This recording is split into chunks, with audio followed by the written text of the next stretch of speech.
Testing. 1, 2, B. Is this thing on? Hey, Gleeples, this is James from the editing booth, here to let you know that those pesky audio gremlins gave us a visit again. The good news? We have an awesome episode for you. The bad news? The audio quality is a little less than what you've come to expect. I worked all the gleeful magic I could, and I bet you won't even be able to tell the difference. Okay, that's a lie. You'll probably tell the difference, but it's gonna be worth it. I promise. So sit back, relax, and hey, keep your hands on the wheel. I hope you're buzzing with excitement, so let's get this thing started.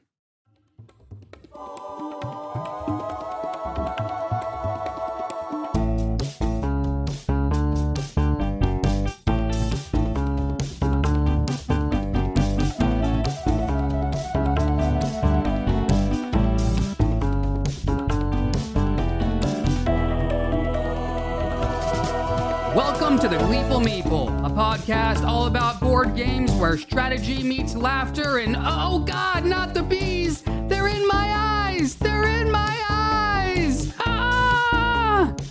In this episode, we're joined by a special guest to talk all things board game cafes. We play with space bees in this week's game of the show, Apiary. And you, the Gleeples, get to play along as the hosts get put in the hot seat with this week's game challenge. In a far distant future, humans no longer inhabit Earth. The cause of their disappearance, or perhaps their demise, is unknown. But their absence left a void ready to be filled by another sentient species.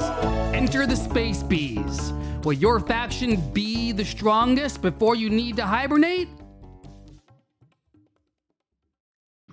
Hey, fellow apiarists. Hello. Hey, this is Dwayne. I'm Emily. Hey, everyone. This is JK. This is Rick. And this is James. And don't be bothered by that mysterious, sultry voice. We'll get to him soon. Guys, I have a riddle for you. Yes. Riddle. I tested this one as well, and I got a good response. So I'm hoping this challenges you. High and low, it's in control. Lost in the dark without its glow. A shovel, an axe. Get those out of here, please. This game's namesake makes yard work a breeze. Drip, drip in the hospital bed.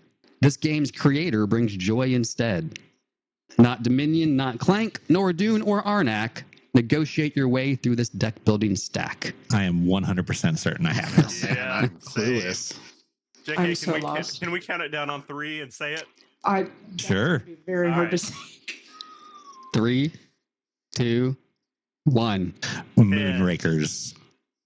Oh, I thought what JK thought. That was my guess, but I thought I was. What did you say, Wrong. Dwayne? 10. I said tend. No. Oh, that makes sense. Yes, you've gone adjacent. You got the creator right. Yeah. So There's an axe and a I'll shovel in that game, though. Yeah, but there's There no is. rake. Take him. Oh, the rake is No the rake. yard. That's what threw me off. Oh, a shovel and axe. Get those out of here, please. This game's Yeah. namesake makes yard work a breeze. Nice, well done. How about the high and low? It's in control. Uh-huh. Anybody get that one? Yeah. Yeah, I've never played that played game. Moonrakers once, and I need to play it again. Well, you don't have to play the game to know the clue. You get the reference? High and low, it's in control. Now that you know the name of the game. Well, Like high tide and low tide. Yes. oh my goodness. The moon controls high and low tides. the glow was what gave me moon. Yeah. The drip in the hospital bed was great too. Yeah, that's what made me think Moonrakers. All I right. gotta go back to high school English class. I'm missing all of the symbolism. I tried to make the obvious ones towards the end, that one, and then the deck building negotiation. Yeah. Oh, I had it by Not a ton of those out there. Great I job, forgot they made other JK. games. Yeah. Thanks, guys. All right, y'all. I have had a great week because on Tuesday I found out our local art house theater was playing Strange Journey, the story of the Rocky Horror Picture Show. I am a huge my gosh. Rocky Horror Picture Show fan. It is the 50th anniversary, so there's a lot of things going on for the movie. But before I get into that, quick question. Have you all seen Rocky Horror? Are you fans? Have you been to a showing? Yes. Yes, I haven't been to a showing in more than 20 years, but during my college era, there was a Yeah. theater at Indiana State that ran it regularly. We used to go. That was always that's where I fell in love with that movie is during my college years. I've never seen it, but the job I had when I was a teenager in the mall, where all my jobs, where I grew up as an arcade kid, there was the rare theater in a mall, in my mall, and they always had Rocky Horror playing all the time. It was one of their special things, and I just never went and saw it. Huh. I actually have a question about that for you, Dwayne. Yeah. The Belcourt is showing Rocky Horror this month. I've never seen it. But the Belcourt has put out a lot of rules. No throwing things, no water guns, no shouting. Is it even worth going to see? No shouting? With all those requirements? I would have to actually find out what they mean by no shouting, because that's maybe the shouting. Maybe I was wrong about the shouting. Well, they are. I have been to the Belcourt showings over the last few years in the Nashville area. Belcourt is the theater that shows Rocky for the most part during the Halloween months, and they have sensible rules like don't throw food items and don't throw stuff at the screen and don't have very private PDAs in the aisles. So sensible. Wait, rules. what? All that, Well, Rick, it's like we always say, it's a rule because it happened once. But all that being said, I would say try to find. In fact, we probably have several people in the group who are going to go hook up with one of them. It's one of those things you might not want to just be like, oh, I'm going to go see this on my own. I am a big solo movie fan. I probably wouldn't do Rocky on my own. You want to make sure that you have a good guide to take you through it. I was about to say, it's like going to another country. You need to have a guide. well, and sitting on your couch home alone watching Rocky Horror, you're not going to have fun. It's definitely a audience participation event, and seeing how everybody gets involved, dressing up, interacting with the movie, dancing, singing. That's part of the fun. Now, okay, JK, I did find the show rules. Okay, here we go. I was wrong. This will be fun. No glitter, confetti, or rice. That's fair. No squirt guns. Ooh, no rice. That hurts. Yeah, that's been a rule for a while now, though. I think we did bubbles instead of rice. That's what I do these days. Yeah. No squirt guns. No lighters, matches, candles, or other open flames. No throwing objects or food at the movie screen, which when we went to Franklin Theater, we had all of our Rocky Horror Picture Kit. And they're like, they pulled Dwayne or someone else aside was like, you're not going to throw anything at the screen, right? We just got this screen. It's a really nice screen. Don't throw anything at that. No silly string spray. No outside food or beverages. That's pretty standard for a theater. Absolutely no one under 18 admitted. Which is kind of unfortunate because I had to wait till Juno was 18 to take her to the show. So, but she saw it and she survived it with me. I don't think she'll be going back. It wasn't her cup of tea necessarily. God, I feel like a theater that decides to air this just has to commit that particular theater, like Theater 13, to only being Rocky Horror. Once you start that, it'll never be the same. Rooms, seats, moved screens. Yeah. Oh yeah, glass. That's right. That's a good point, Emily. That'd be funny. But fortunately, at least they didn't say no shouting. Yeah, so you can go and do your audience callback and things like that. So we went and saw the documentary earlier this week, and then I found out last minute that Seattle, which is about 3 hours from me, was doing a 4DX showing. So that's the seats that shake and has smells and everything. I jumped on an Amtrak train, traveled 3 hours. Jumped off the train and worked the whole time I was on the train. Jumped off the train, ran into the movie theater, saw the movie, jumped back on the train, and came back home. So it was a 6-hour trip to see a 2-hour movie, and I don't regret one moment of it. We did a thing recently for our employees at work where we cooked out for them, and because our business is open 24 hours a day and there's different shifts, we had to do a cookout from 10 p.m. to 2 a.m., which was great.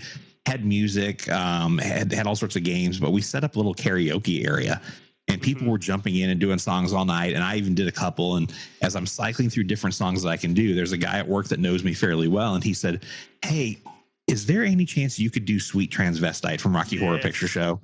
And I went, "Well, yes, but I don't know that I want to do that in front of my bosses and peers and such. So I'm gonna take a pass on that one. That's also, funny. Jake, hey, if you don't have a cape available, it is not worth doing that song.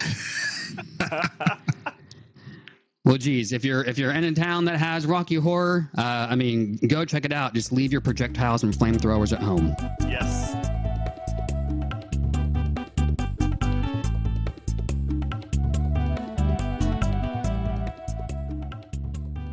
All right, everybody. Well, as a board gamer, you're usually lucky to have a board game store in your city. More lucky if you have multiple board game stores. Even luckier if one or two of those stores is any good. And even luckier than that is if you have a board game cafe in your city. We have one of those in Nashville, and it is ran by Rick. Rick, welcome to the show. Thanks for having me. Happy to be here.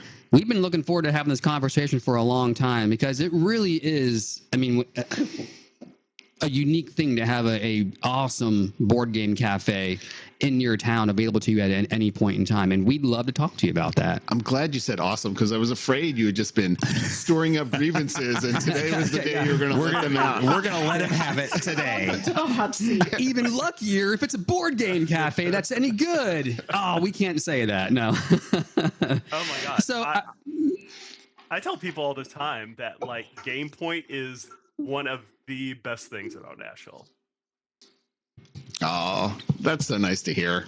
it really is. I mean, for a time there, board game cafes weren't a normal thing. And then I started hearing about what's the one that's in Canada that's really popular? Snakes and lattes. Yeah, Snakes and Lattes. They started making YouTube videos, which were great. They'd give you some insight into how it all worked. But that was my exposure to, like, you know, board game cafes and what's going on. And it's become a bit more prevalent now, but I still feel like we're incredibly lucky to have Game Point. So tell us about your gaming history a little bit. Sure. So, I mean, I played games as a kid, of course, but probably the most non-traditional was in fourth grade. I bought myself a copy of Axis and Allies. Nice. Yes. And so I had that. I didn't get to play it very much, but I had it. And then kind of fell off in college. Well, I fell off with board games in college. A certain card game came out right in the middle of my. I'm dating myself here. A three-letter card game. Yes, acronym. A three-letter acronym. Yes. Yeah. I was like, that's not three. What are you doing?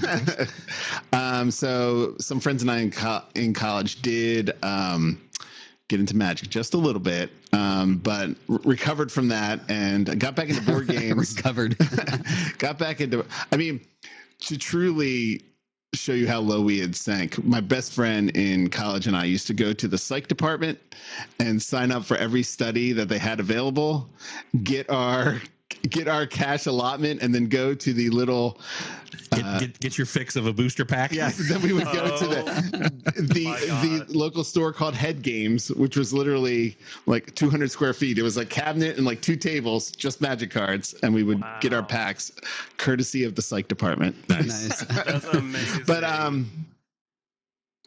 got into really back into board games after I started working. I was putting a lot of time in the office, and I really needed something to disconnect. And I was a big fan of Games Magazine, and I happened to have their Christmas edition, and I was looking at it, and there was the gift buying section, and it was talking about all these Europe. I'm like, these sound really cool. I'm going to buy some of these and start inviting people over. So that's what I did. Nice. I bought 3 games and started inviting friends over, and do you remember what those games were? Oh, absolutely. It was Settlers of Catan. Of course. Yes. It was the German version of Through the Desert, so Duck de Wusta. Okay. I don't know if I'm pronouncing that properly. And then it was a little card game called Mamma Mia. Okay. And so kind of a foreshadowing of what's to come. I started inviting people and friends invited friends. And by the time we left Philadelphia, we would have game nights of 45 to 55 people that were everywhere in our apartment and staying till all hours of the morning. Wow. And so it was fun. But yeah, so I got back in kind of right as the renaissance was just beginning. Okay. So back into gaming, been gaming ever since, I take it. Yes. Mm-hmm. And then somehow fell into owning a board game cafe. Yeah. So, I mean, it's kind of a right place at the right time story. So not only am I into playing board games, I also, like I said, kind of foreshadowing, I like to organize events. So I organize a little event annually here in Nashville for board gamers. Just a little one. Just a small, yeah. Called Tennessee Game Days. Twice annually. Yeah. And at one of them, a guy came up to our registration desk and said, "Hey, who could I talk to about maybe like trying to organize a board game night at a coffee shop?" And like in the back of my mind, I'm like, well, I don't really want to do that. But I'm like, I could help you set that up with somebody. I'm like, but you know, it'd be really cool for Nashville to have. And so I kind of pitched the idea of a board game cafe. And then I didn't know who that person was. It turns out to be it was Bob, who owns the Bongo Productions, which Bongo Productions, for those listeners that aren't in Nashville, is a series of coffee shops and a roastery here in Nashville. So like our own mini Starbucks in a way. Okay. That's what I've talked to my family about this because I'm the most like board gamer nerd of my family. And I told them, I'm like, you can tell who's a board gamer if they call it Game Point Cafe or Bongo East. Yeah, Right. So Bob was interested. He said, let's meet about that. So a couple weeks after that Tennessee Game Days, we got together. And by the end of that conversation, we were in the car looking at locations. It was really, It was fast and exciting. Yeah. Wow. So Bongo East didn't exist at that point. I'm trying to remember. Bongo East existed. Okay. And that's not the first place we looked. We looked at a couple other places, and then Bob had the idea that Bongo East closed around like early afternoon. Like it's hard to keep a coffee shop open after mid-afternoon because most people aren't drinking coffee At 5 o'clock. Yeah. Right. So they had so the idea was, let's try it in here, and we'll be kind of a hybrid kind of business setup, for lack of a better word, and we'll try it in here, see how it goes, and if this is something the market will bear, then like a year or a year and a half or something, we'll start looking for kind of another location to spin it off into. Yeah. So that's how we got started over there. And that's why, as Emily said, it has the kind of bifurcated name, because it was Bongo East was already there, and then we threw kind of Game Point on top of it. Nice. It's always interesting to me when I go in there midday, because you can tell that there are people who were regulars, before the changeover, and they're just there to do their work and have their coffee. And meanwhile, there's people all around them playing board games. It's an interesting, dynamic customer base you have. Yeah, I love that too, because I mean, I think it's kind of a nice image to see people working and people playing Life or Monopoly, and people playing more complicated things like Catan or Carcassonne or something, all in the same space, all at the same time, kind of coexisting. Like that's a good message. There's other Bongo Java locations through Nashville. There's also another Game Point location in Nashville. This is the only one that's the merger of the two, correct? Right. Yes, for the most part, yeah. The other Game Point location is just a retail store. Yeah, and it's not big enough to do a cafe kind of concept in it. But maybe someday, perhaps. Hint, hint. Yeah. When did Game Point open originally? So we opened in the fall of 2017. So late October 2017. Okay. So it's, 8 years now? Yeah. Of course, like 2 of those we weren't doing very much. But still, 2 years away from a 10-year celebration. Yeah, we're excited. It's going to be fun. Yeah. It was an interesting process to get started, because it was a slow burn. Like in the very beginning, there was a lot of times where we had some really quiet nights where we played a lot of games, but we didn't sell a lot of coffee or beer. Yeah, because I guess you changed the business hours to accommodate this, and then yes, yeah, and it took a while to get people used to the fact that they could come over there at night now too. So one of the questions that comes to my mind every time I'm in Game Point, I've had people pitch to me, "Oh, you should start a board game store. You should start a cafe or something like that." And one of the compelling thoughts that comes to me every time I go into your place, did you start with your own board game collection in there for people to play? There is some of mine in there. Yeah. Things that I was ready to say goodbye to. Okay. Because once you put it in there, you're done. You should say goodbye to it. So I have questions. Yes. So this, getting into some of the details, let's talk about that. How do you manage, I guess twofold, adding and removing games? Like, what if you add them, where do they come from? When is it time to remove them?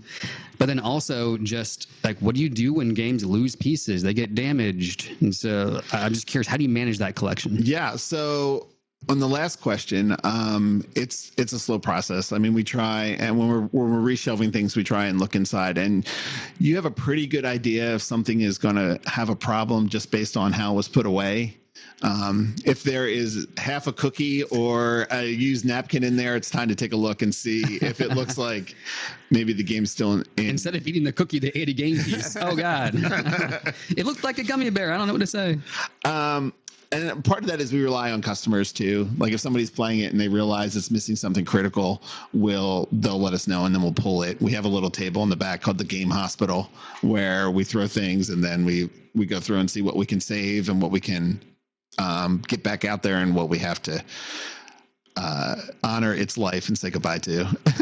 Is it ever worth reaching out to publishers and saying, hey, do you go through that? Is it worth that time and effort? So, can you send us pieces? Not so much on the pieces. I feel like, I mean, honestly, a lot. I think had we opened this in the late 90s, early turn of the century, like I think it would have been. I think publishers were a lot more responsive than in lost pieces and things. And now with Asmodee buying everything up and things, it's a lot harder to get just a piece anymore. They just want to get rid of the whole game and give you a new game. Well, if you bought it, that's how they want to do it. So I think it's a lot harder to just call up and say, hey, we need X. That's what I was surprised. I was looking at the rule book for Apiary at Stonemaier Games, and it has like a little footnote where it's like, hey, like, please like email this address or go to this like website for replacement parts. And I feel like that's just not common.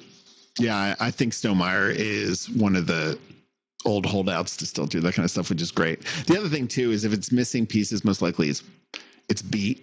Like, okay. It's probably time to get a whole new copy in there because it's been well loved. And then how do we source them? It's all over the place. Sometimes publishers will reach out. Sometimes we'll reach out to publishers. Sometimes it's things that we bought and put in there. I mean, that's probably the majority, the predominant way we get games in there is like identifying things that we think are going to be hot or new, and we want to buy that and just get it in there right away. Yeah, because you have you sell games there as well. We do. We have a little bit of a retail selection as well. Yes. Was that there from the day one? I remember for some reason that being added later, or was my memory kind of? It was really small when we opened. Okay. It was probably maybe 15 games or something like that, and we slowly kind of expanded the retail. Now we're kind of space limited. Like you have to balance revenue streams and and space for the library and space for the retail. So it's all a balancing act. I mean, we'd love to be able to have more retail over there, but there's just not the space for it right now. Yeah, the collection management has always been an interesting thing to me. Like, how do you keep it alive, keep it fresh, keep it new, but games get destroyed? So, do you ever just have to replace pieces with pieces from other games just to make it work? Yeah, we'll do that sometimes. We have it's over the 7 or 8 years, like things have evolved. Like in the beginning, we would keep everything. If any game got ruined, like, take all the pieces out, put them in boxes, and we'll use it for next time. And we just were cleaning up at the back, and we threw a ton of that away because we would never use it because we'd have all these pieces. But when the game came in, so I say for things that get played a lot, like for Catan, Ticket to Ride, that is useful. Like having extra trains, having extra roads, that paid off.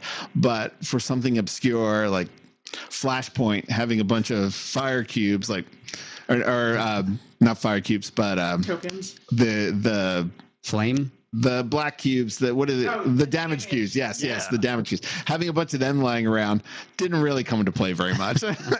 So we got rid of a lot of that and kept it to things that are played by a lot of people a lot of the time. Yeah. What has brought you, having been in it now for 8 years now, clearly you must be enjoying a piece of it, part of it. What brings you the most joy running a board game cafe 8 years in? Yeah, I mean, I kind of alluded to it in the beginning. Just like when I come in the middle of the day and I just see people playing games, or even the evening, and people just having fun and not on their phones and talking to each other, that's just great. It's just a great feeling to know that like there's a place where people can come and hang out and do something that it's not mainstream, right? I mean, it's becoming more mainstream, but just a space where you can go and like, I'm going to feel comfortable and I'm going to play these games and it's going to be a good time. And so that keeps you going. Like when you come in and see that going on, that's like, yeah, this is great. This is why we have this place. That's what, like, I think that definitely like bleeds through to your staff as well. Cause I've been in Game Point before and it's like, we're poring over a rule book. Cause it's like one of those where kind of familiar, been a few years, need a refresher. And one of the staff just came up to us and was like, hey, like, I see you're looking at the rule book. Like, I can teach it to you. Like, if you need, like, feel free to ask any questions. And I found that just to be really cool that they're just ready to jump in. Yeah, when they do that, I love when they do that. And we encourage them to do that. And pre-COVID, everybody on the staff pretty much could do that. And like, that was the huge tragedy of COVID for Game Point, was we lost those people because they had to go on and do other things. Like we tried to pay them for a while and we did, but eventually we couldn't anymore. Yeah. And so some of them came back, but most had to move on to other things. And so so we're still working on rebuilding that. It's not as easy as you think to find somebody that cares about board games that much and has that interpersonal skill to be able to come up to a table of strangers and say, hey, would you like me to help you out? So that's step one. That person, then finding that person, and that person also wanting to work service industry kind of job, and like being in a position where they're either doing something else full time, or like they're a musician and like this is what they want to do. And it's hard to find that perfect combination. And when we do, it's really exciting. Cool. The interesting thing though is you might not be surprised. I'm always surprised at the number of people that are doing what you said, Emily, like reading a rule book, trying to figure out a game, and you come up and say, hey, I'd love to teach you that game if you'd like and get you started. And they were like, I'd rather read the rule book. Like, what? I'm like, I would never rather read the rule book ever. Yeah. I have to admit, I'm one of those people. I would almost read. I'm definitely down to have someone teach a game, but I kind of want to read along in the rule book as they're doing it. I'm definitely that person. I like to look at a rule book while someone's teaching. Yeah. Do you feel like that's trust issues? No, I think it's a learning modality thing for me. Yes, 100%. Okay. So it's as I'm hearing it, I am like reinforcing it by seeing like the rule as they're explaining the rule kind of thing. That makes sense. Yeah. And I also like to know where to go in the rule book quickly during the game if I have a question. If I've never looked at it and I'm hunting for every single, where in the rule book is this? So it is nice to have kind of a reference of just location in the rule book of where this stuff is. But it is really nice having the barista be the tiebreaker. It's like, okay, well, I disagree on this rule. He says it's that rule. What do you think? Settling disputes since 2017. Right, yeah. Well, Rick, you mentioned the post-COVID era for Game Point, and I know our game group, when it was pre-COVID, was a little bit smaller before we had rebranded. We tried a couple events there and had moderate success. It wasn't too long after COVID restrictions had kind of relaxed and we had rebranded that you reached out and said, hey, let's try another night here, see how this works out. And it has turned into a regular recurring night. We're there the first Wednesday of every month, I believe it is. That sounds right. Okay. That is correct. That first night we came back, wow, like we shut that place down. And I think we've had a recurring success since that event of just a solid number of people coming out to your place. So it's not all us. That's certainly the venue adds a lot to that. The fact that you have, there is coffee available. There's beer, which is a huge win for us to be going to just a cafe that has beer. Great food options. It's turned into a really welcoming and fun place for our group for sure. Well, that's great to hear, and we love having you guys. So I was going to ask, it's a win-win. How is it to deal with us? Oh, absolutely. I love the place being loud and busy, like not just from that's how the money comes in, just from a vibes perspective. Like that just feels great. Like to see people in there and everybody having a good time. Like it goes back to what I said before. That's what really brings me joy. Yeah, You must be doing something right, because every time I go down by there, your parking lot is full.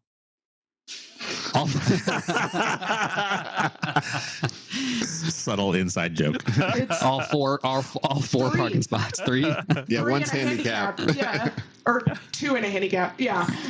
Yes. Well, I mean that's Nashville, right? Parking is always a problem. Yeah. Hey, I think it's amazing that you have that many spots available, honestly. Yeah, to that point, actually, I felt Emily and I was talking to Rick off mic before we started that I went by last Sunday and bought their copy of Obsession, and Emily and I were we got lunch there as well, and we were sitting right by the front window, and I saw someone pull up and take one of those parking spots and then walk away somewhere else. It killed me inside. My blood pressure just went up 10 points.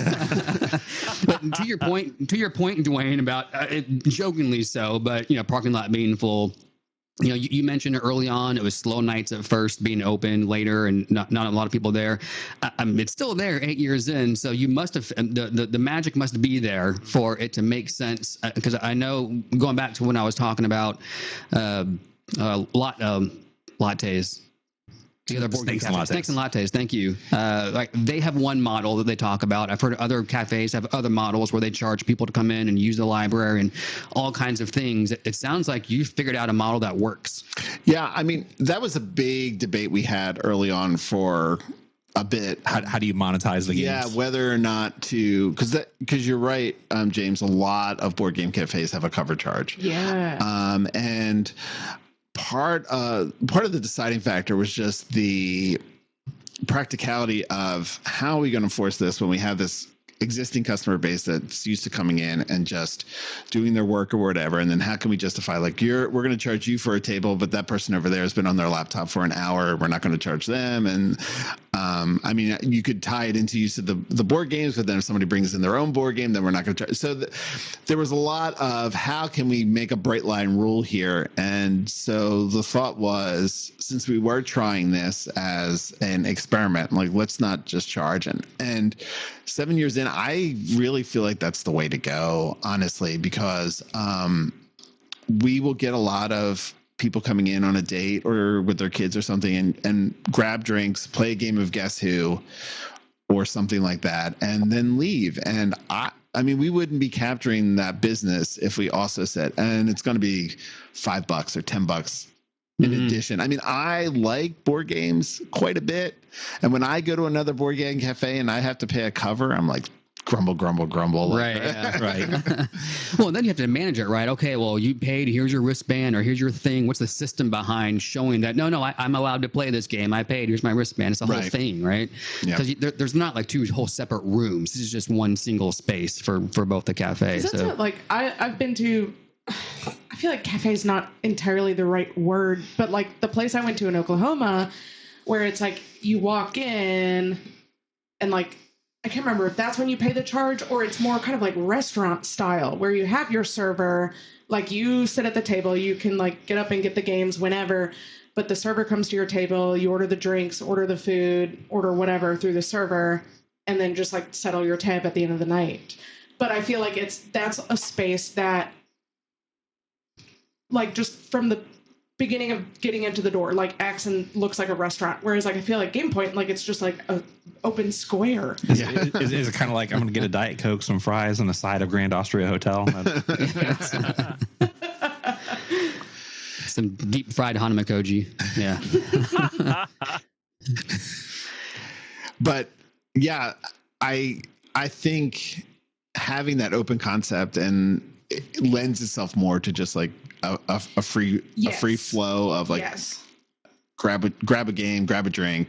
And I think being in East Nashville also helps that too. Yeah. Where it's like, I know we've done that before, where it's like, oh, we'll go to Game Point before like going to a haunted house or like going to a show. Like Basement East is right there. Like, and so I think that, I don't know, it's an interesting like area influences it as well. Pre-COVID, we would have a lot of people, and I think it doesn't happen now because it's indicative of kind of how people are going out, even still post-COVID. But pre-COVID, there'd be a lot of restaurants in the area that would have waits for tables of 90 minutes plus. So we would get a lot of people that would go put their name in it somewhere, then come over to Game Point and play a game and have a beer while they're waiting for their table. And that doesn't happen as much anymore because I don't think the lines are that long right now for restaurants anymore. Yeah. You Slow Bar did not exist at the same time as Game Point, did it? I don't think so. No, it would have been right across the street from you. So yeah. Now, another thing that you do on an annual basis, not alongside TGD, but just another annual event, is the flea market. So next to Game Point, that building, it's just an open lot with picnic tables in it, and every year you run this game board flea market where people can just come, set up, and sell their games.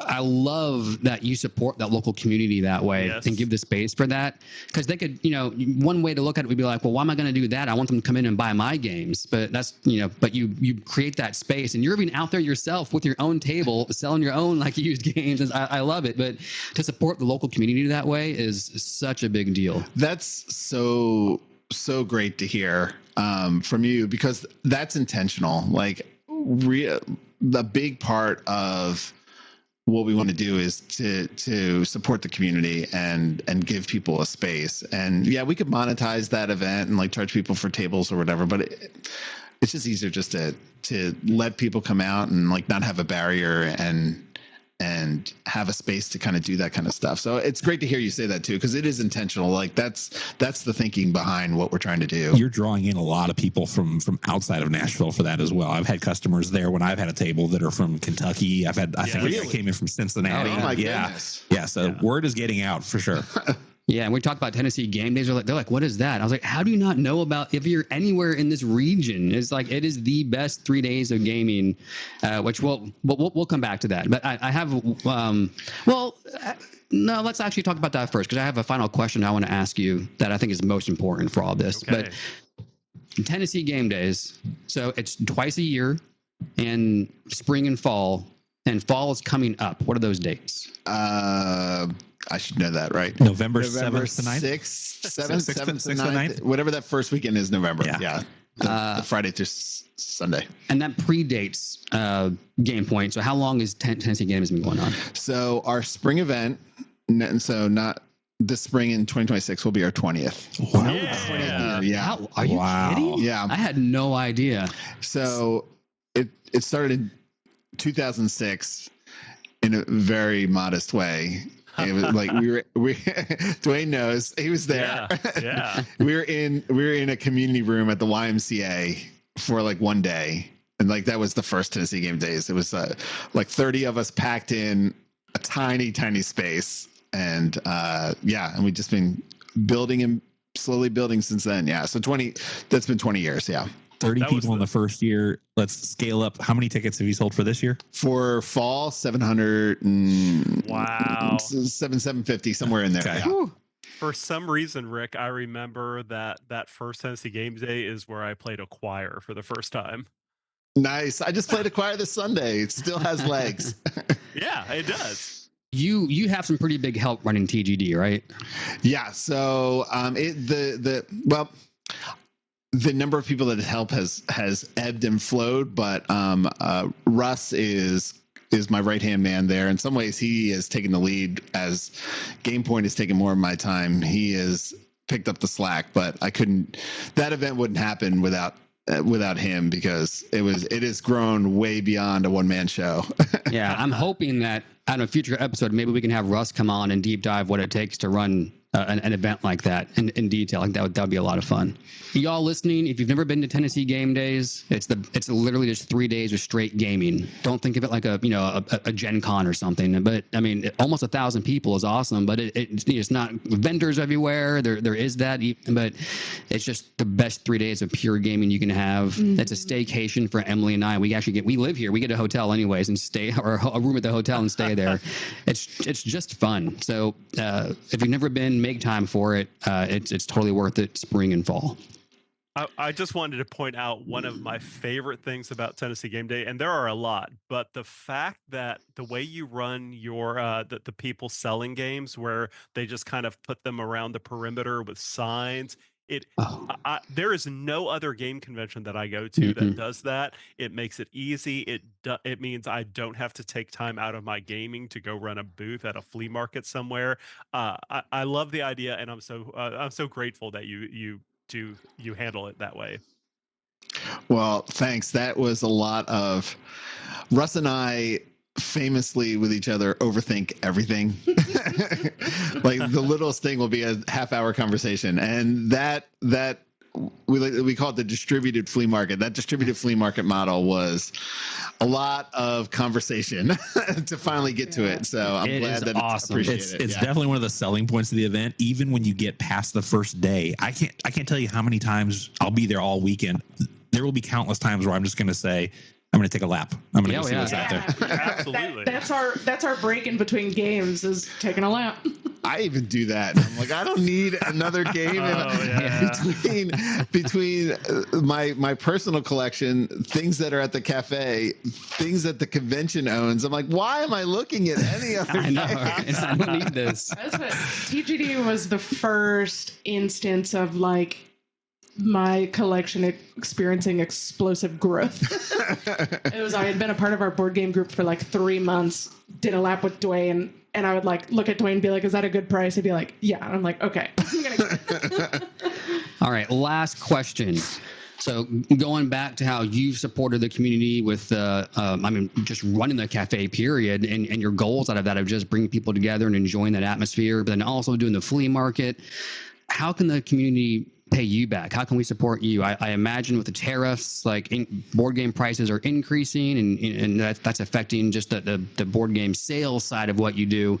What can those listening and gamers in Nashville do to help support the cafe? I mean, kind of what y'all are doing, like come out and like use the space and buy some drinks and a sandwich or whatever, and just and use it, enjoy it, and tell other people about it. Like that there's still a large part of Nashville that doesn't know that Game Point's even there. And like part of that's on me. I'm not the best marketer.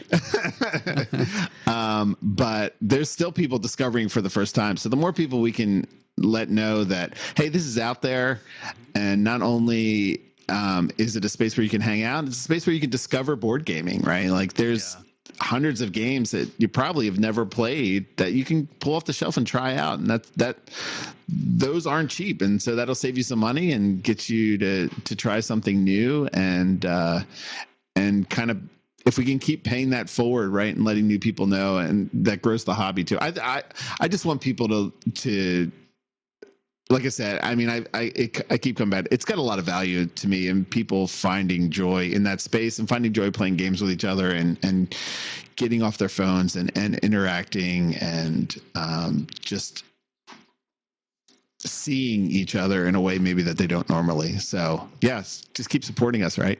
Yeah. Leave a bunch of 5-star reviews. Yeah, exactly. Don't mention the parking.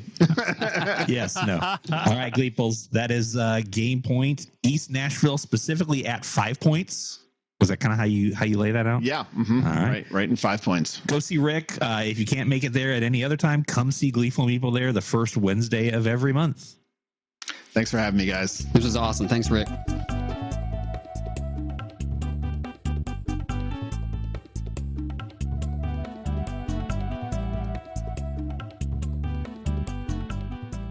All right, Gleeples, this episode's game of the show is Apiary. Apiary was published by Stonemaier Game. It was designed by Connie Vogelman. The art is by Kwanchai Moriya. It was released, I don't know when it was released. 2023 is what I have in my notes. I think that's right. It plays 1 to 5 players, but it's at its most gleeful at 3 players. JK, walk us through Apiary, aka Space Bees. As James explained in the intro, humanity has died off and only the bees are left to expand out into the galaxy. You select one of 20 factions, take a number of bees on their little spaceships, and go colonize. This is a worker placement game in which you have 6 different areas to the board you can explore. There's Explore, Advance, Grow, Carve, Convert, and Research. Each of those zones is going to give you a little different, unique ability that you'll use that turn, and then you're done. Now, on your next turn, you might not have a worker bee available to you, but that's okay, because when another player places one of their bees on the board, they're going to bump yours out of that existence. That bee then gains a little bit more power, and its actions become even more powerful on subsequent turns. Eventually, you'll get a bee up to a power level of 4, and that's as high as those bees can go. Once you use a 4-level bee, it goes into hibernation. And hibernation is pretty much the end of the game. There are several different hibernation zones. Once they are filled, we tally up the scores and see where we're at. That is Apiary. Bees in space.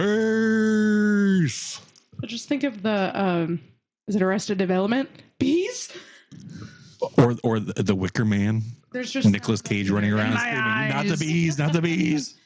So I'll kick this off by saying we started a turn-based game on Board Game Arena to start this, and then we finished up because we had about 20% of the game left, finished it up in person / over Zoom before recording. And I have a feeling that a lot of my critiques are mainly going to be more about the BGA implementation and my own just lack of understanding than the game itself.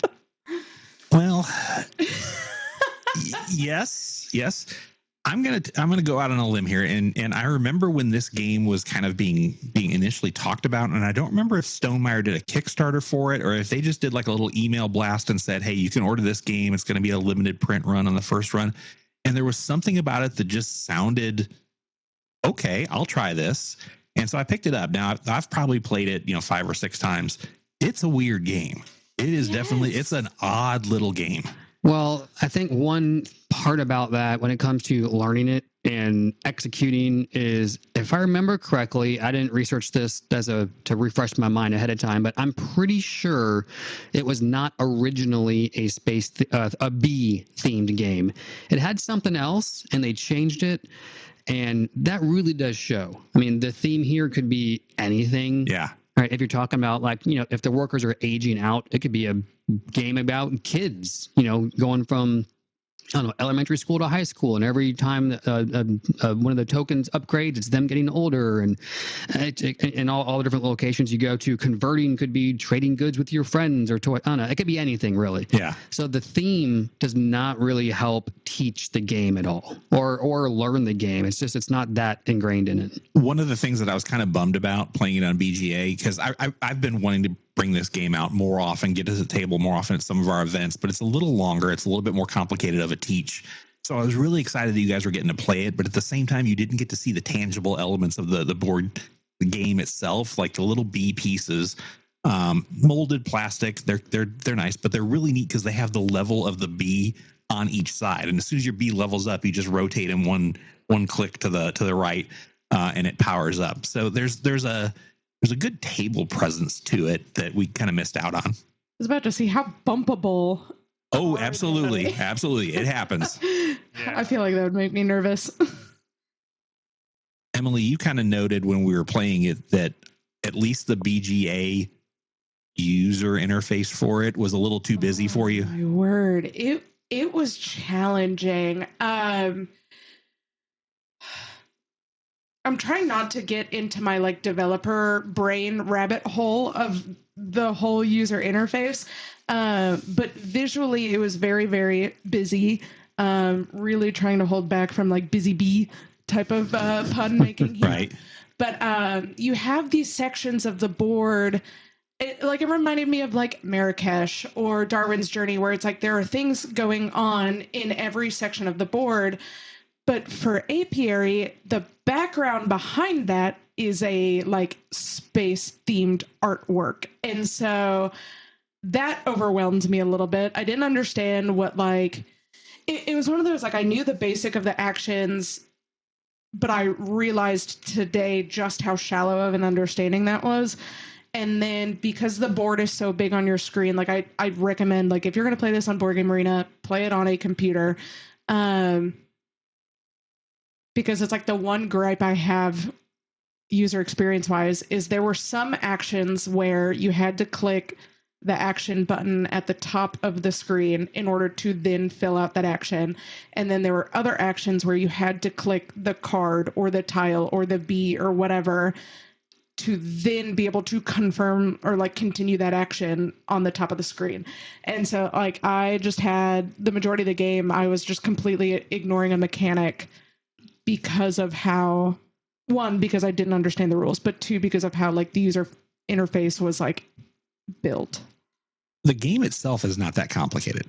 It's once I like really kind of like dove into the rule book today, because it was like I watched a video, but I think I should have watched it again. Like once I dove into the rule book, I was like, okay, I'm starting to see how this kind of like goes together. And like it, but I think Apiary is like the perfect example of like why worker placement games scare me. Because it's like, okay, there's like 6 possible things I can do, but if I have a strength 1B, I can do this at like this for this like this for this action, this for this action, this. But if I have a strength 2, suddenly I'm looking at a different like playing field. If I have a strength 3, I'm looking at a different playing field. And so it's one of those, there's a ton of like moving pieces. And if you wait to have a more mature bee, will those actions be, will the benefits of those actions still be the same by the time you get to that bee? Yeah. And then I was like, I also got to a point where I only had 1 bee that I was working with. And like everyone else is playing like with 3 or 4 like workable bees. And I'm like, well, yep. Yeah, because eventually, as you use these bees and they age out, like JK mentioned, if you get to a level 4, you'll place it out and it sits there until what's called a retrieval turn happens.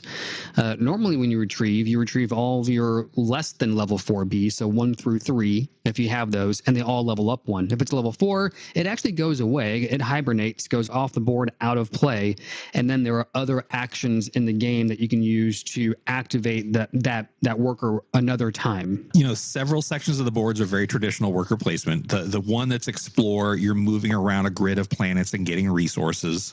The one that allows you to upgrade your I don't know, your space, what the grid? Your hive. Your hive. It was actually the hive. Mm. You're either adding other bees, which provides you resources when their farms are activated.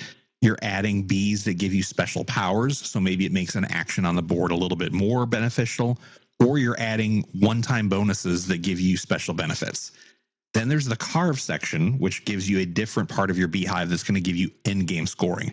Those 3 are very traditional. There's also a section that's going to give you cards. Cards can be used in a variety of ways. One is for a simple bonus of getting you resources or the action at the top of the card. Or if you take the action to research, you can plant those cards, which will also give you in-game bonuses. The sections outside of that, grow allows you to add more bees back into your worker pool. And then there's the weird one, the dance section.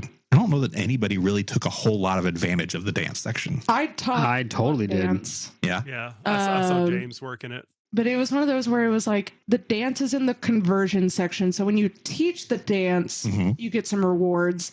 And then that dance just stays there as like a conversion option. You want to teach a dance to the other bees early in the game, and then when other players utilize that, you get benefit for it. Yes, because that's what you taught one as well. Yeah, right away. Yeah, and so then if you did that, one of the options was like JK would get 2 favor points with the queen. Yeah, when we were first playing, I didn't think after a few rounds of play, I was like, man, these dances aren't really ever going to get used at all. It feels like we're kind of using the conversion, the base ones. When you go to the convert area, there's 4 different base conversions you can do without the dances being available if not taught. And it didn't feel like we were utilizing that. And then late game, I was like, oh my God, I need that so bad. And I was hitting it up hard. Yeah. So the one that you did. Okay. Because it was really hard. There was not a lot of ways to get wax which is one of the resources. You can get it through one of the base conversions, or you can get it through a dance. And the nice thing about the dance is that it comes along with a victory point attached to it. And you had set it up so it required a different combination of resources than the base conversion. So it just made a lot more sense for me to do that. And then I started to realize, oh no, the dances are, if you choose the right, you got a lot of Queen's favor off of that. So, I mean, that's a note for myself. I'll probably try to be the person that teaches that particular dance in the future, because I think it's a beneficial one to open up for other folks. One of the more compelling, elements to this game is, as a worker placement game, oftentimes you find yourself frustrated because you're putting you want to put a worker out into a place that's no longer available. So that just kind of stymies your turn. In this game, any space is available at any given time. It's just a matter of how much you are willing to help your opponent by knocking their bee out of that position. That was one of my favorite mechanics of the game. Just being able to bump players, because instead of that, like getting the feel bads from like, okay, now I have to wait like an entire another round to be able to do that action. It's like, nope, like bye, get out. But you do that at a risk. I'm not a risk in this game, but there is a benefit to the player that you're bumping, right? So it's not always. Maybe you need to choose between two different actions, and that could be a tiebreaker in the decision-making process. Like if I go here, it doesn't affect anyone else, whereas if I go here, someone's going to benefit from it. I kind of had an interesting experience learning this game. It was my first play. I decided to forego any real rules teach and just watch a strategy video instead, because I was like, it's on BGA. I'll figure it out as I go along. The first few turns were very tough. And then added to that was, like, very early on, I did a move that required waiting on somebody else to interact with what I had done. So there was a lot of delay into kind of like getting my first few turns done. I started off not really caring for this very much. It was complex. I felt like, most worker placement games, you're usually like, okay, I need 2 moves to do something, right? I'm going to put a worker out this time, and the next turn I'm going to do this. I felt like in Apiary, there's some turns that it's a 3 or 4 turn build to what you want to do.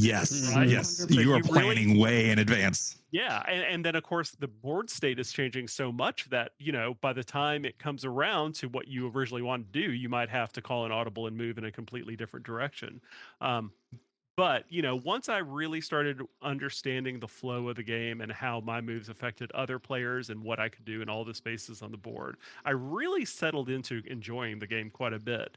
I will say one thing I didn't learn until today is I thought the end game on the seed cards was just valid. Like, hey, if you don't use this card, you will get end game points for it. And I was exploring, because I was setting it out at a computer instead of playing on my phone today. And I was exploring the board. I was like, oh, wait a minute. I have to plant these seed cards. Yeah. And it's good that I realized it when I did, because it netted me 16 points by the end of the game. I was able to get 2 seeds planted based on, and the end scores were based on the hibernation tokens I had left, and I had 4 by the end of the game. So that was overall, it was a interesting but rewarding learning experience playing Apiary. Yeah, I did not know what to expect from this going into it. I had seen it before. I remember the story about the theme changing towards the end, which made me worried about, like, man, if they changed it that late, and it wasn't originally designed as this. But I'm going to guess that's actually probably pretty common for a lot of games where the design comes first and themes added later. But I don't know. I wasn't that attracted to it. It's not, Jamie himself didn't design it. It's somebody else. So it's not one of those Stollmeyer games where it's Jamie as the designer. Just wasn't really sure about it. And similar to you, Dwayne, the first few turns, I did watch a how to play, and then as we were playing, if there's something that didn't make sense to me, I had to reference the digital rule book quite a few times just to make sure I understand certain concepts. Yeah. So I did go through the process of that, and there was a couple turns in after we started playing where I really started to enjoy it. Everything clicked. It's one of these games that I just grokked it in a way that it all became clear. And I was like, this is actually pretty fun. Do you know, on the original idea, was it a B game that they added space to, or was it a space game that for some reason, whatever they were doing didn't click? It definitely wasn't B. maybe even space related. Okay. I'll have to look it up and see what it is while we're talking. Did they just throw a dartboard at like concept ideas and it landed on space and bees? The flavor text in like the rule book is adorable because like with the explanation of each action, they have like a little paragraph that explains like why it makes sense for the bee theme. Okay. So it's like bees dance, and so that's why like we're teaching dances. Production value. I mean, we played the digital copy, but we had an opportunity to look at the physical one here. Nice components. It's colorful. It's quality. It's got nice art. It's not super flashy, but it works. Yeah. As Emily said, the background on the online version a little busy, a little bit easier to translate on the board. That's what I meant to check to see if there was a setting. Because sometimes some BGA games, like once again, like coding a BGA game is like a labor of love. Can you gray out the boards or something like that? Some games do have kind of like some accessibility options for stuff like that. This was a game where it's like I woke up today thinking one thing, and like me in this current moment, like it's almost been like a complete 180. Because I really started to appreciate the game. It was like Dwayne had like the frustrating but fulfilling interaction with the game. I had I was completely frustrated like almost the entire time. And then after we finished the game, I was like, oh, okay. Emily and I were having a side conversation while we were playing. I just wrote her at one point. I was like, I don't think I like Space Bees, the board game. And, I told them that earlier. I was like, I don't know what's going on. We've been playing for 4 days and we're only 7% through this game. Like, I don't know if it's ever, I feel like I've been playing it for weeks. I don't know if it's ever going to end. But it's one of those games where, because we were on BGA, it kind of gives you an idea of like how far you are in the game. But I don't think it's realistic because it ramps up so much towards the end. We went from like 20% to 80% in 2 turns. So it was good to see that ticker start moving though. I also think like this lends further credence to the fact that I like playing games with you guys, because when we were playing it early in the week and just taking turns, it was a slog. Once we all sat down together and finished up the game, it was fun. It was so much better playing together. I realize like how valuable it is to be like, what's the difference between play versus plant? And I could just like shout that out in person instead of like trying to figure it out myself through a rule book that I am not familiar with. I thought of that too. When I mentioned like I had to go to the digital rule book a few times, I was like, if I was at the table, I could just say, what's this again? Yeah. What's this again? And it would have gone so much faster. Yeah. Now, I will say my favorite thing about this game, which I didn't actually realize it had when we started playing it, which I don't see very often in a lot of games, is that aging mechanism. So one of my, I'd say a favorite game, because I enjoyed every play of it, and it has this mechanism which I don't see a lot, is Origin's First Builders. They have dice that age out, and after they get to a 6, something happens. They go back to a 1, and it goes somewhere else on the game. And so that's a cycle you have to consider managing during the game. So I was excited when I realized this had that as well. And that's by far the way they utilize that mechanism in this game is the best piece of it, I think, because you're managing how fast you want that to happen, how to make the most use of your level 4s when they get to the level 4. But then also, like when it does age out, you get a benefit from that. And trying to think ahead on that, I really enjoyed that piece of it, and the way they managed it really tickled my fancy. I'm about 5 or 6 plays into this game, and for me, it's a keep it to play. It's weird. I'm kind of getting a better idea of how to teach it to players, but it's definitely among my surprisingly heavier games. But I enjoy it. It's a keeper for me. Yeah, I'm going to keep this one to play. I didn't know that I would feel that way at this point early on, but I kind of had a come around on it. It was like, yeah, I see this game's doing some interesting things. It's kind of a fun theme. It's not something like when I first heard Space Bees, I was like, this does not sound very interesting to me. And it actually works really well. It's kind of clever, and they carry the theme through. So, yep, I'm going to keep it. That's what, like, I think that was like part of the like struggle for me is whenever anyone would say Space Bees in our group, they said it was such enthusiasm. I was like, okay, this is going to be a great game. I'm gonna love it. You can't mellowly say space bees. I mean, right. Space bees. And so I was like you, Dwayne, where I was fully prepared to say trade it away, but I think I've fully come around and I'm looking forward to trying it again. So I'm going to keep it to play. Yeah, for me, after we got halfway through, I was like, this is just clicking for me, and I think it's a keep it to play. Like, I was surprised, and I did look it up. It was originally a B game, but they were concerned that there'd been so many B games released that it would get lost in the shuffle. So Jamie requested from the designer, "Are you cool if we make this a space game instead? Like, still bees, but space bees." Well, so that was the change. This would have been right after Wingspan for them as well. So I wonder if they kind of wanted to deviate a little bit away from nature. Mm-hmm. Yeah, Honey Buzz had just come out not too long ago. Oh, that's right. Which is so funny because it's like I don't gravitate, no pun intended, but I don't gravitate towards like space themed games, and so it's that's interesting. Yeah, I think the buzz around this one when it first came out, I think was warranted. I mean, nice. I don't know if I could very, very nice. I don't know if I could wax poetic any further than that about just how surprised I was that this game ended up being really good. So keep it to play. So the scores shake out most experienced player at the table, JK. I don't believe I won. Did I end up passing you for third, or was I last? You were last. Oh, great! Yay! Yeah. It was so JK was last. I was telling the guys that I had 3 good moves in this game, and it was one really early on to help boost me up the Queen's favorite track. It was another play, and then my last turn of the game, and that helped boost me into third. Yeah, Emily, you're really making the most of the Queen's favorite track, because to make that pay off at a 1-to-1 ratio, you have to really get to those high rangers. To get up there. Yeah.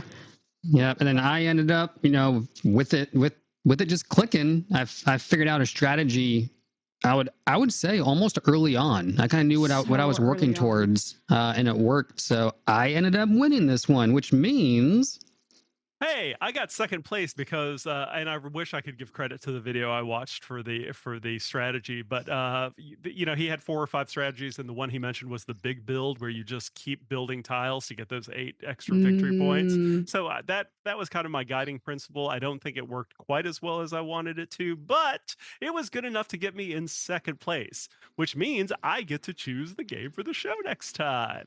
Emily, remember what are you going to torture us with? The game for the show?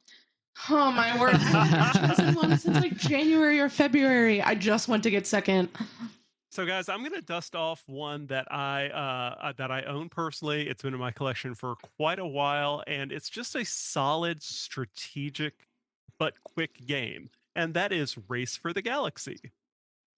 Another space thing. We're staying in space. Yeah, and I'm really looking forward to talking about that. It's got much like this. It has an interesting development history, so I'm looking forward to sharing that with you all on the next episode. All right, Nice. Listeners, if you have any comments on Apiary, Race for the Galaxy, or any other game that we talked about this episode, drop us a line at our email address. That email address is pod@gleefulmeeple.com.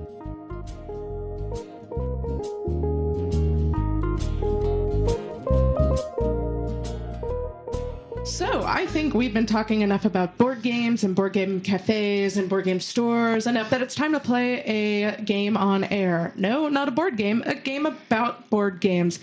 This week, I figured with Rick on our show, GamePoint has a retail space that it might be time to play The Price is Right. Ding, ding, ding, ding, ding, ding, ding. What?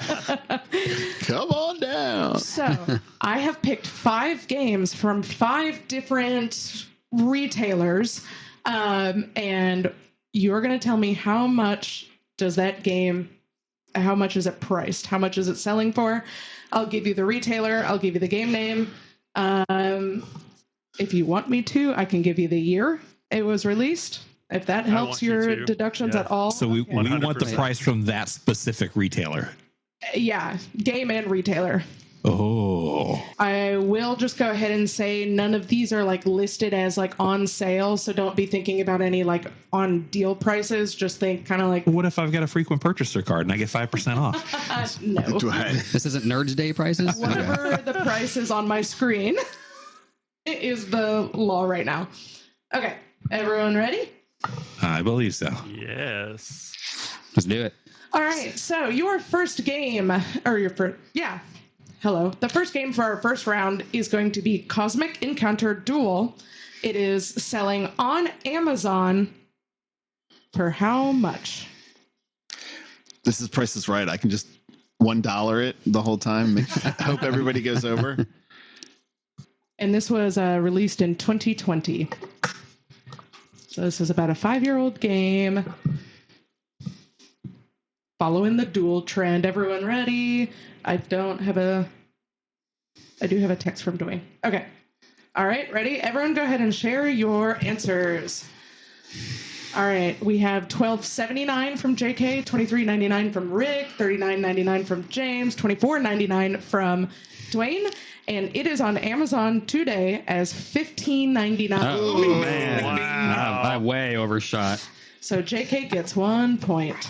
I think Miniature Market had it on their clearance sale the other day for like $2. Yeah, I should have cued in on that.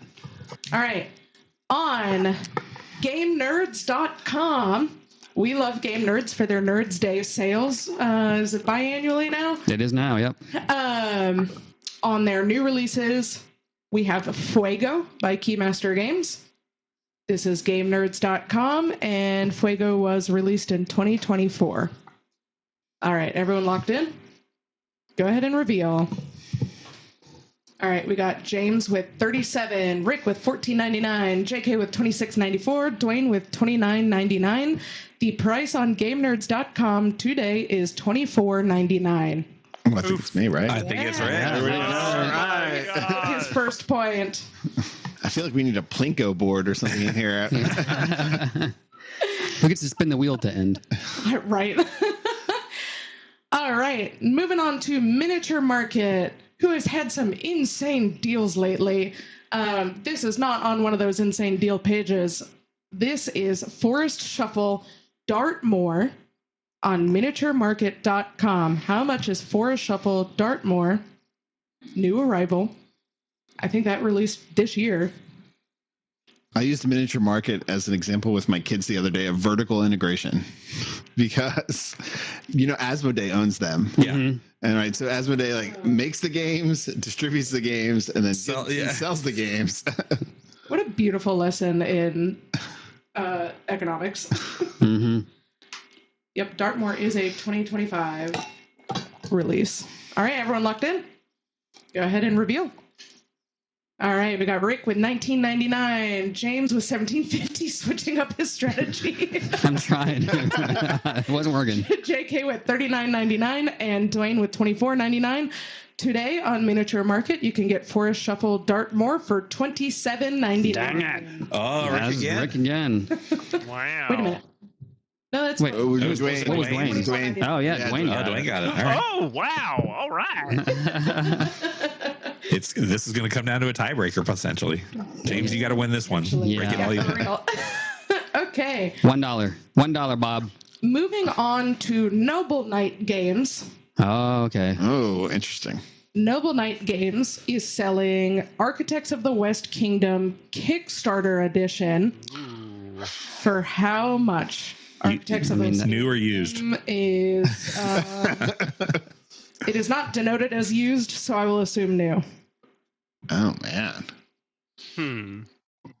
But it is Kickstarter Edition, so Yeah, it always blows my mind that there can be things that are fairly popular oh wait, hold that on, are still in shrink somewhere. Yeah. Somebody didn't ever open it. Okay, the condition is near mint. Like Lots of erasing going on right now. that, very important. Yeah. Near mint, like new, with only the slightest wear, many times indistinguishable from a mint item. Close to perfect, very collectible. Board and war games in this condition will show very little to no wear and are considered to be punched unless the condition note says unpunched. So that is directly from the Noble Knights grading system. I don't know how desirable this. Now we're getting into second I market know. stuff. Yeah. Right? Yeah, It's exactly. very- I'm like, I don't know how the Kickstarter edition differs from the retail edition either. Their Kickstarters only ever come with coins Metal and coins. a couple promos. That's it. Oh, then hold on, I gotta redo this. Yeah. See, I wasn't gonna share that knowledge with anybody. Now I just screwed myself. Architects of the West Kingdom was released in 2018. I mean, the normal retail, I will say I don't ever see the normal retail go on crazy discount anywhere, so it's probably still selling it close to retail price. And then there are 2 left in stock, if that sways you any which way. They're down to the dregs, man. Gosh, I'm so... I feel like our thinking behind these prices is probably more interesting than our prices. All right, ready? Everyone locked in? Okay, go ahead and reveal. We got $49 from James, $41.99 from Rick, $38.79 from JK, and we have $69, nice, from Dwayne. And the price is $55. Ooh.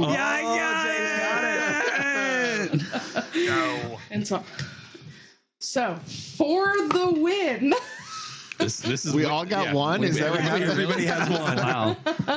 For the win in our 5th and No more sharing of final knowledge. round, we have Target.com. Oh, man. My location is set to Mount Juliet. Can we pause for a moment? Yeah. Yeah, for real. Is this the buy 2 get 3 whatever the deal they always have? No. Yeah. Target.com, we have Blank Slate. And Blank Slate was released in 2018, so another 2018 game. So I have pickup denoted also if that changes between shipping and pickup. Oh, yeah, because, we would have had to charge extra for shipping. So this is pickup from the Mount Juliet Target. All right, ready? Go ahead and reveal. All right, we have James. Oh, we're tight. James with $18.79, Rick with $19.99, JK with $19.98, and Dwayne with $13.99. Oh, this can go anywhere. Target has it for $24.99. Oh. So It goes Rick wins. Redemption. Good job, Rick. As it should be for the one who sells games. But yeah, thanks for playing, everyone. And Rick, Thanks so thank you again much. for being on the show. Thanks, Yeah, I Alex. loved it. Thanks so much for having me.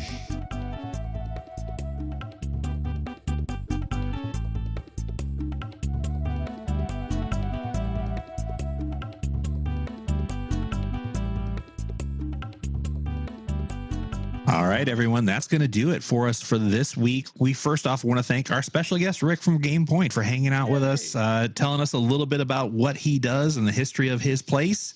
Definitely go check them out when you're in Nashville. And if you can still manage to score tickets to TGD coming up in November, good luck. We're here at Sold Out. But if you can, come see us there.